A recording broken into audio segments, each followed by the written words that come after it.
அனைத்து சிஷ்யர்களுக்கும் வணக்கம். இப்போ நம்ம பார்க்கறது வித்திவேஷன மை செய்முறை. அஷ்டகரத்துல 3வது வித்திவேஷனம்.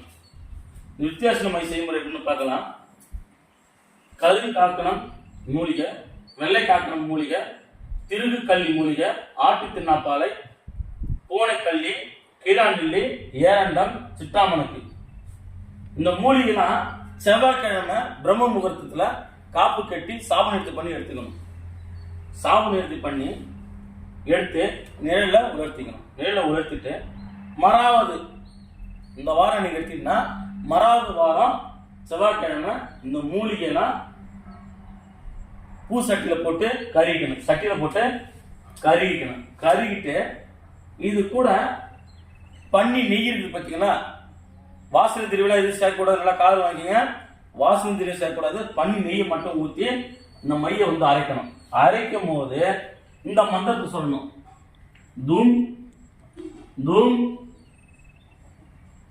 துமாவதி,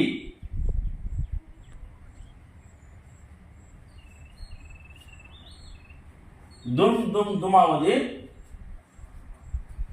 நசி மசி. இந்த மந்திரத்தை 12,000 உரு நீங்க கொடுக்கணும். 12,000 உரு கொடுத்து இந்த மைய அரைச்சிக்கணும். மைய அரைச்சிங்கன்னு வித்திவேஷனம் பண்ணுவோம் பார்த்தீங்களா. அஷ்டமத்துல கணவன் மனைவியை பிரிதல், கள்ளக்காதல் பிரித்தல், என்ன பிரிக்கிற வேலை, எந்த வேலையும் சரி இந்த மைய தடவி சக்கரத்தில் தடவி பிரிக்கிற வேலை செய்யலாம். இந்த மையை நீங்க நெத்தியில வச்சுன்னு போனீங்கன்னா உங்களுக்கு எதிரி தொல்லையே இருக்காது. உங்களுக்கு பகைமையா இருக்கிறவங்க உங்களை பார்த்து விடுவான். அவ்வளோ ஒரு அற்புதமான மையை சித்தர்கள் சொன்ன முறை பிரிக்கிற விஷயத்துக்காக பயன்படுத்துகிற ஒரு மைய இது. இந்த மூலிகை காப்பு கட்டி சாப்பிட்டு பண்ணி இந்த மூலிகை மைய அரைச்சி பனி நெய் ஊற்றி மைய அரைச்சி பயன்படுத்தி பாருங்க. அருமையாக வேலை செய்யும். லட்சம் என்ன சொல்றது, இதுக்கு என்னன்னா 100% உங்களுக்கு இது சொல்லுவேன்.